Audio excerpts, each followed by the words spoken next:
لە 1 ئەیلولی 2019دا ئەنجومەنی وەزیرانی عێراق بڕیاریدا مێژووی سەربەخۆیی عێراق و دەرچوونی لەژێر ڕکێفی ئینتدابی بەریتانی لە 3 تشرینی یەکەمی ساڵی 1932دا بکرێتە مێژووی یادکردنەوە و ڕۆژی نیشتیمانی وڵات.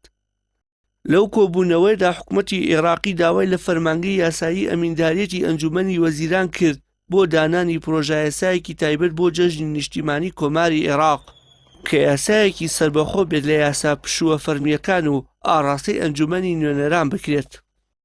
ڕژێمی بەعس لە ماوەی 33 ساڵدا ڕۆژی 7 تەمموزی ساڵی 1968 وەکو ڕۆژی نیشتیمانی ناساندە بوو.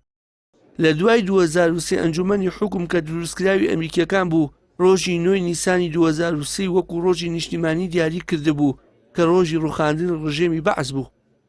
بەڵام ئەو مێژووە یاد نەدەکرایە و ڕەخنەی لێدەگیرا، تەنانەت لەسەر سرودی نیشتیمانیش مشتومڕ هەبوو تا ئێستاش دۆخی ئاڵا هەرکاتیە و یاسای بۆ دەرنەکراوە.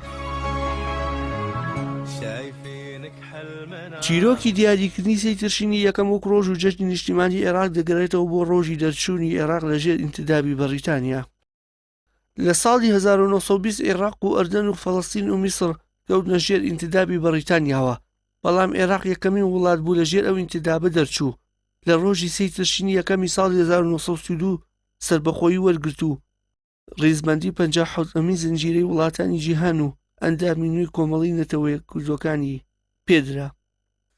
ساڵی ڕابردوو لە یادی ڕۆژی نیشتیمانیدا وەزارەتی ڕۆشنبیری عێراق ئاشکرای کرد کە وەزارەتەکە گفتوگۆی چڕوپڕی لەگەڵ ڕێبەرە سیاسیەکان و پەرلەمانتاران و لیژنەکانی ئەنجومەنی وەزیران و لەگەڵ مێژونووسان و توێژەر و بیرمەندانی کۆنفرانسی ئەلیکترۆنی ئەنجام داوە بۆ دیاریکردنی ڕۆژی نیشتیمانی عێراق پاش گفتوگۆیەکی ورد و دوور دیری ڕێکەوتن لەسەر دیاریکردنی 3 تشرینی یەکەم واتە مانگی دەکرا.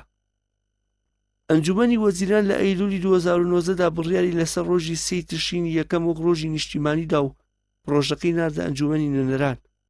ئەوانی ساڵێک دواتر و لە 22 ئەیلولی 2010 یاسای ڕۆژی نیشتیمانی کۆماری عێراقیان پەسەند کرد کە دەکاتە 3 تشرینی یەکەم واتە مانگی دەی هەموو ساڵێک.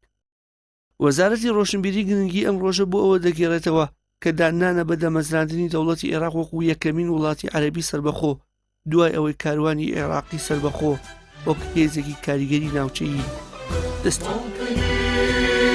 موطني الجلال والجمال